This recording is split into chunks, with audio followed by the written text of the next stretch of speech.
Hey, cartooners, you're listening to Toon Travel. I'm Paul Siebert, And I'm Faith Casto. and each week, well, month, I guess, we go back in time and watch retro cartoons.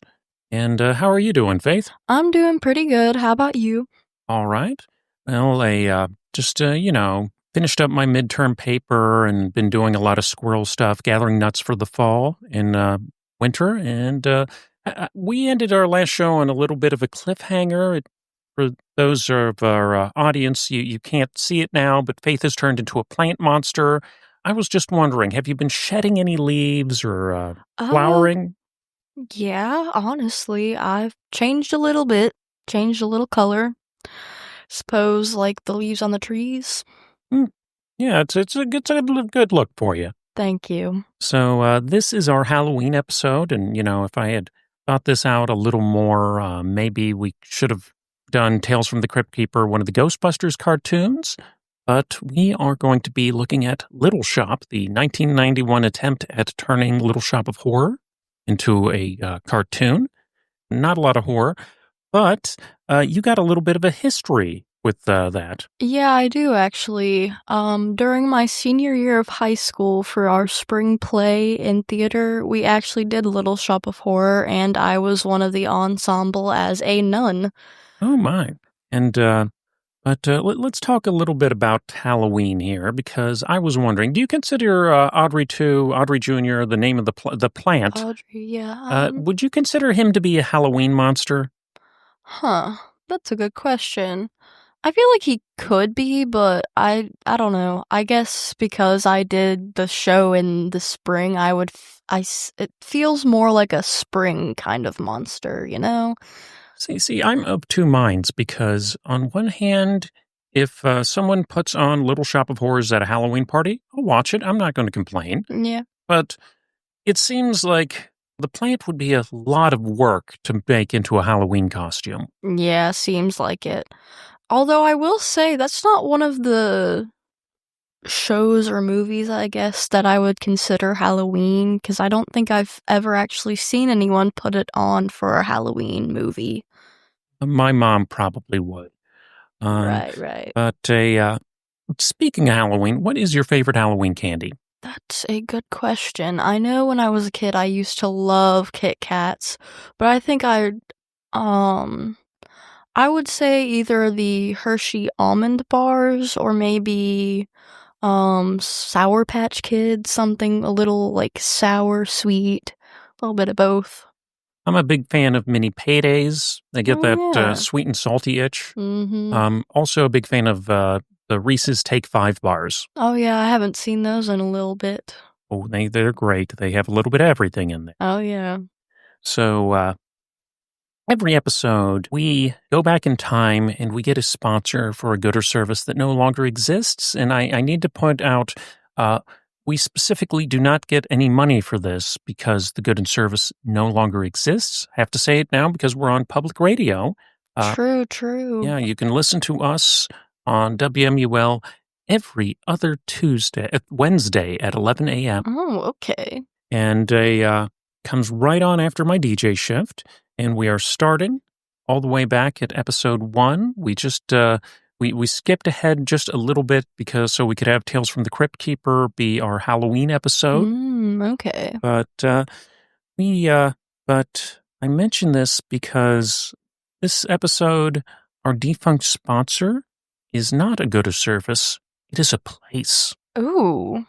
For country fun, there's only one. Opryland stands alone. Top of the charts in America's hearts. Our country's country home. Irresistible, original and tuneful. This is where it all began. Come catch the spark, come touch the stars. It's a legend across the land. Opryland is it, the original country hit. Yes, it is Opryland, USA, Nashville's country western amusement park. And it was fairly unique in among amusement parks because they got big name acts to perform there, and it was all about the live shows, though they had roller coasters and stuff. Yeah. And interestingly enough, it was profitable every year it was open.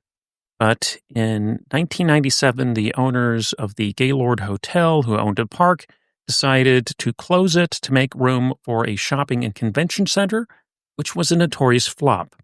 Yeah, that seems rather unfortunate. Yeah. Speaking of country western music, I grabbed a newspaper while we were back in 1991, and on September 2nd, 1991, Garth Brooks released his third studio album, Rope in the Wind, which included such hits as Rodeo, Shameless, and What You Doing Now. This album would debut at number one on the Billboard Top 200, and it would have 4 runs at the top of the charts and win Billboard's Album of the Year, ultimately going platinum 14 times. Wow. Yeah, that is over 14 million albums sold.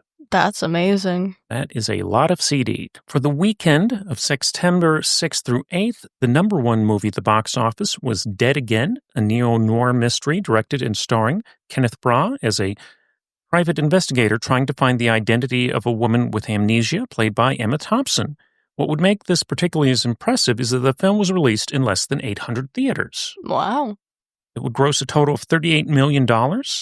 Other films in theaters that week included Terminator 2, Child's Play 3, and the Charlie Sheen comedy Hot Shots. On September 4th, the MLB Statistical Accuracy Commission voted to drop the asterisk next to Roger Maris's name.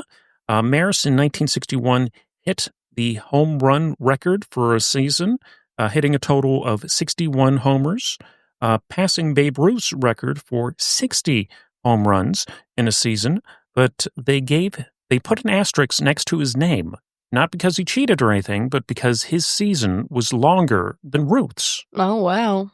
Yes.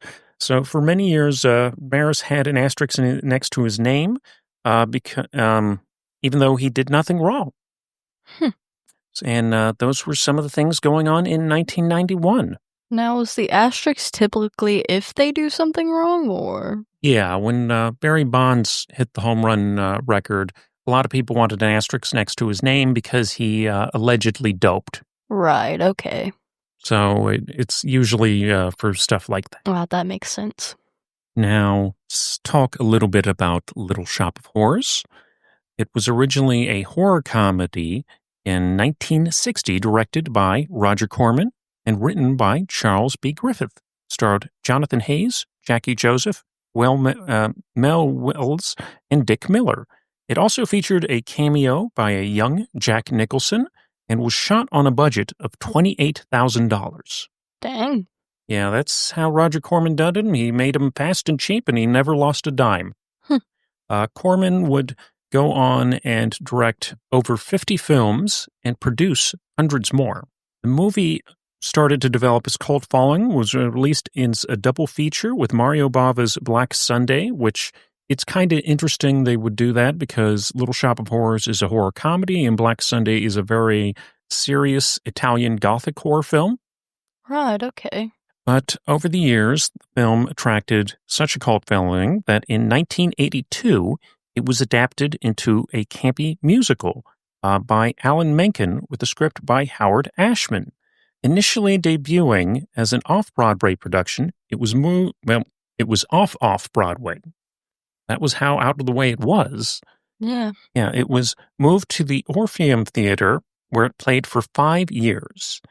At the time, it was the third longest-running musical and the highest-grossing production in off-Broadway history. That's crazy.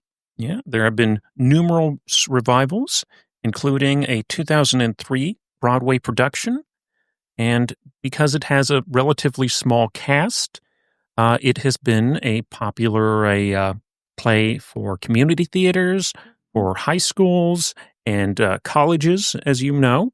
Yes. And I know something I found really interesting about our play. We actually got, I can't remember his name, but he's in Charleston, and he gave us the Audrey 2 plant that he made for, I believe, the Broadway musical of it. oh, wow. I can't remember for sure, but I know he also did, like, makeup art for, like, a TV show of some sort. Interesting. Yeah. Another interesting thing, there was a sitcom when I was a kid called Head of the Class, about a group of high school students. It ran for 5 years, which means they probably weren't getting that good of grades. Uh, but there was a two-part episode where they did on a school production of Little Shop of Horrors. Oh, wow, that's pretty cool. Yeah. So in 1986, the play was adapted into a theatrical film. It was directed by Frank Oz. And does that name sound familiar to you? Have we mentioned it before in the previous episodes? Well, he's a successful director. He also did Dirty Rotten Scoundrels and In and Out, but he got his start as a puppeteer. Oh, wow. Yeah, he worked for the Jim Henson Company as the man behind such characters as Miss Piggy, Fozzie Bear, and Cookie Monster. Oh, okay. Yeah, the film stars Rick Moranis, Ellen Greer, Vincent Gardenia, and Steve Martin, with R&B legend Levi Stubb as the voice of the plant. Now, here's what's interesting about the movie is that the movie and the play have very different endings. Yeah. And after a negative reaction to test screenings, the film was subject to extensive reshoots with a new happy ending added. Today, you can watch both versions of the film. And have you seen both versions of the film, or the film and the play? I actually have not. I did want to watch it, though. I know around the time that we did the play, if you would go to Walmart, there were a lot of, like, DVDs of it, but I never did get to watch it. Yeah, there's been several different cuts of the film released on a DVD and Blu-ray over the years. And today, if you have a digital copy, you can watch it, both versions, on the streaming service Movies Anywhere. They have it as the director's cut as a special feature. And I actually prefer the theatrical cut. I think what works in a campy play and what works on a big screen movie, particularly when you have an actor as likable as Rick Moranis in the lead, are different. Yeah, for sure. So the film grossed $54 million off of a $24 million budget and was an even bigger success on VHS and cable. And for the movie, a new song, Mean Green Mother from Outer Space, was created, and it was nominated for an Academy Award. That's pretty great. Yeah, it is also the first song nominated for an Academy Award that includes a swear word. Oh, wow.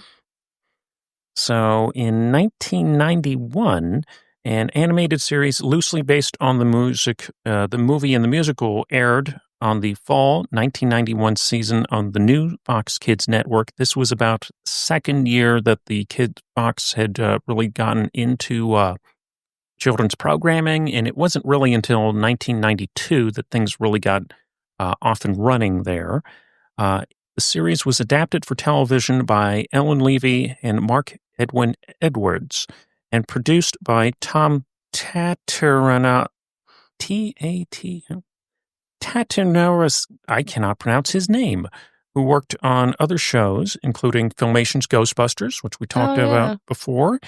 He also worked on Brave Star and Biker Mice from Mars, which are two possible future episodes. And the music was produced by Chaim Sodban, who brought Mighty Morphin Power Rangers to the United States, and Shuki Levy.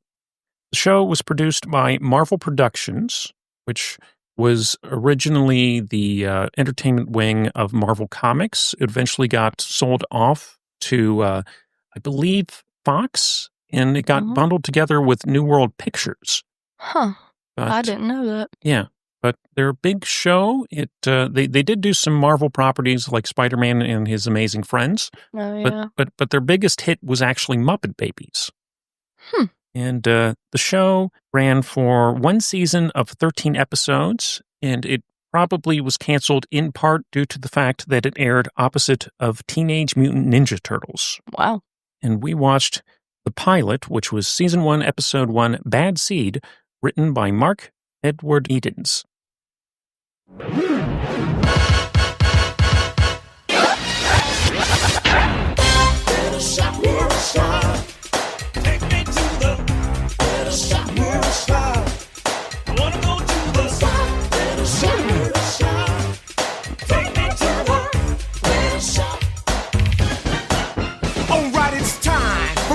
bust a rhyme, so sit back and chill for a while. I'm coming at ya like Toon style, so get ready for a funny bone overload at the Little Shop. Yeah, boy, in full effect.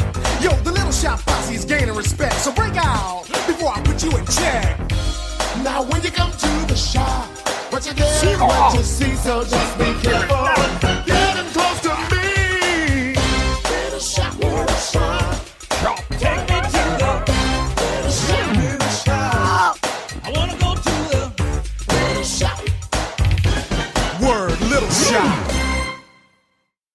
And our show opens up with a rap music theme song. And I couldn't just help but think, this is the kind of rap music that Dr. Dre killed when he released The Chronic the next year. And I don't know why they didn't use the iconic doo-wop theme song to the musical. I don't know. We are introduced to our protagonist, Seymour, who falls out of bed. He says, I got everything it takes to be a nerd except brains. And, oh boy, I couldn't help but notice that the animation on this show looked pretty cheap. Yeah, I don't know. I guess it kind of had a little charm to it. Well, they were trying to do that thing where it looks like a child's drawings. Yeah. In a sense, I mean, there are shows like Doug and Disney's Pepper Ann that did that to great effect, but it just didn't seem to work for me on this one. Yeah. I know that was the first thing I noticed too, but I guess once I started watching it more, it had a little bit of charm to it. It kind of reminded me of like a nostalgic little kick. Yeah. So we see Seymour's mother from the neck down with her head obscured. He goes to school and has his lunch taken by a bully character who, according to the show's wiki, is named Payne Driller. I guess you can't have the bully be a dentist at that age. Seymour and all the cast are much younger in this. So Payne throws Seymour in a trash can, and you know what? You just don't see bullies as antagonists in kids' shows these days. I guess because their actions are easily imitatable, and we as a society realized, oh, yeah, bullying is a very bad thing. Mm-hmm. So we learn that Seymour has a crush on Audrey, and while daydreaming about him, he accidentally causes a explosion mixing chemicals in chemistry class. He then has a dream where he's a caveman, and in the dream he finds a jack-in-the-box, and the plant, Audrey Jr., jumps out of the black box and says, yo, I ain't staying in your dreams for long, and we cut to a commercial break, and it looks like this is going to be a cliffhanger, but it's just, it's sort of nothing really, padding. Yeah, it's like a little intro sort of thing. So we cut back to Seymour at the flower shop. We learn that the shop's owner is Audrey's father in this version of the story. Also, Audrey, for some reason, wants to be a firefighter.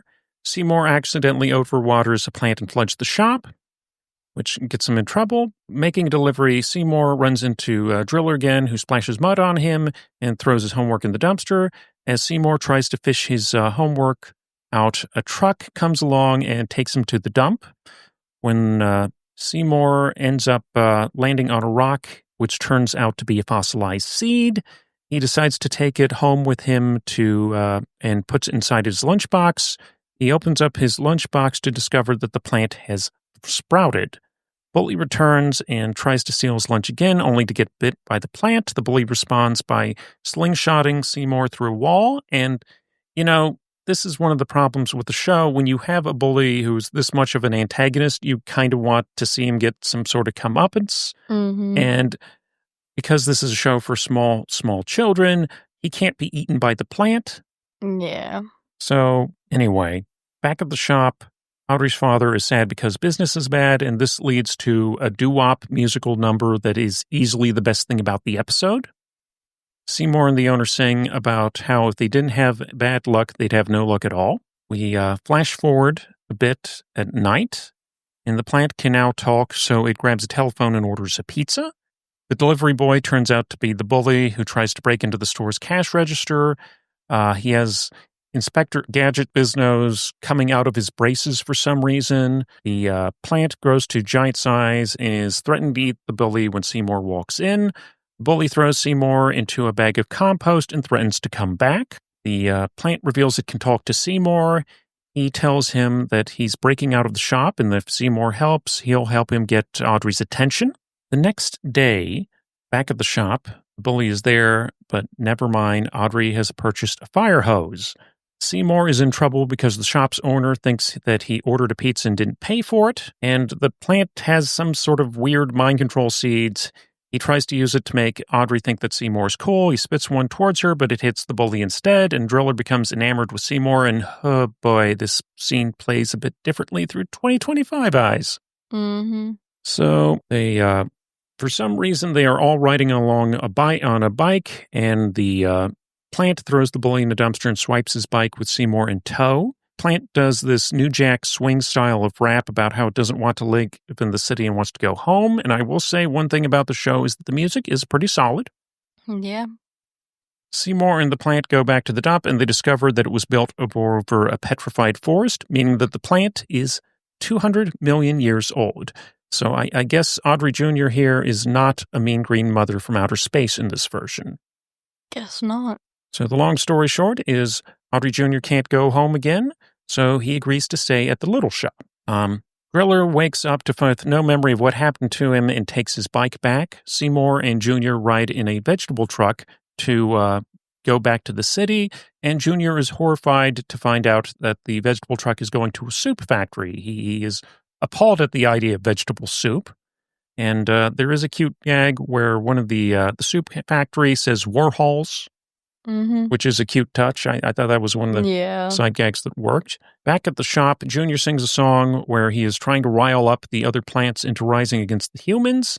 Seymour walks in and threatens to overwater Junior if he keeps revolting.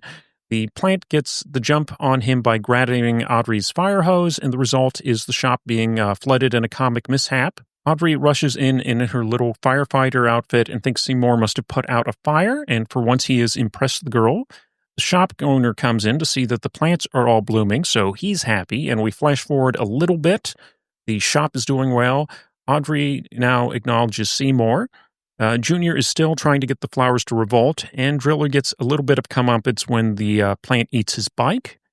And not gonna lie, this episode, it was only 20 minutes long. I thought that they must have paired this with some sort of animated short music video for time. But this was a little bit of a rough episode to get through. I didn't care for it that much. Yeah, I mean, I don't know. I think one of the main things I liked was that it still had that, like, musical touch to it, I guess the musical of the plays had. So I guess that's one of the touches that I liked the most. I did think the music was, for the most part, well done. I don't know why we needed, 3 rap songs if you count the theme song. Yeah, I don't know. I guess that was just the thing they wanted to go for Audrey. It's something like, I understand you can't have Audrey Jr. eating people. Yeah. But there seem to be some elements from the musical that should have been retained. And I don't understand why they went with the decision to have the children sound like Peanuts characters. Why not have a voice actor that sounds like a young Rick Moranis? I also noticed, when we saw that the mother, we could only see her from, the chest down. Yeah. That also kind of reminded me of, the Peanuts element of you don't see the adults besides, I guess, the shop owner. My theory is that the previous year, the Beetlejuice cartoon came out, and maybe they were trying to follow in the footsteps of that, because that show very successfully turned Beetlejuice into sort of an anti-hero. But I don't think you can really do that with Audrey Jr. Yeah, I guess not. I also thought that the gag that Audrey was very into being a firefighter was something a little out there. Yeah. It was a little odd. I looked at the episode guide. Apparently, the running joke was that she was trying to figure out what she wanted to be when she grew up, so she was trying a different job in every episode. Right, okay. But yeah, it does seem kind of out there, and I don't know why they didn't make it a little more like the musical in terms of characters. I mean, you could, the instead of having a generic bully character, you could at least have him sound a little bit like Steve Martin. Or even have him, like, want to be a dentist when he grows up or something. Yeah. I guess the braces is what they tried to go for with that, but I don't know. So we're going to play a little game show, and we'll cue up the game show music.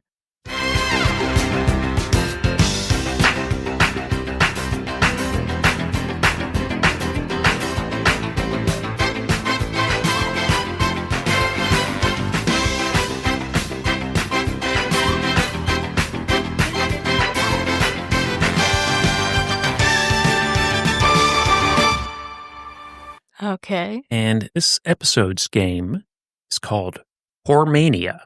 Oh. Now, the original Little Shop of Horrors was directed by the legendary Roger Corman, who directed over 50 movies and produced hundreds more. We're talking like 500. Wow. I'm going to list the title of a B movie. What you have to do is guess whether it's a Roger Corman movie or not. Okay. All right. So our first movie is A Bucket of Blood. Bucket of Blood. I want to say that it is. Correct. Let's go. All right. This is a 1959 horror comedy directed by Roger Corman that shared a set with the original Little Shop of Horrors. Ooh. So, Roger Corman wasn't going to let a good set go unused. So he recycled a bit. I wouldn't blame him for that. All right. Our second movie is Teenage Caveman. I feel like that's not by him. Oh, I'm sorry. You're wrong. Teenage Caveman was a 1958 movie directed by Roger Corman starring Robert Vaughn, who would later star in the TV show The Man from U.N.C.L.E. And this movie got some fame in the 90s as it was featured on Mystery Science Theater 3000. Interesting. So you got 1 point here. You need 3 points to win. Number 3, The Flesh Eaters. Not by him? You are correct. The Flesh Eaters is a 1964 horror film directed by Jack Curtis. Roger Corman was not involved in this one. All right. Number 4, Attack of the Mushroom People. I feel like that one is by him.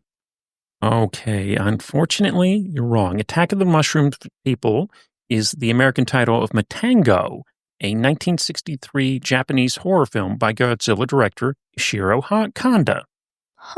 So you got 2 points. We got one more movie to go here. You still got a chance to win. Okay. Attack of the Crab Monsters. Attack of the Crab Monsters. Is that one by him? Well, that's what I'm asking you. Attack of the Crab Monsters. I'll go for all the money and say it is. You are correct. Let's go. Yes, Attack of the Crab Monsters is a 1957 film by Roger Corman that played theatrically on a double bill with another Roger Corman film, Not of This Earth. So you are the winner. Woo! All right.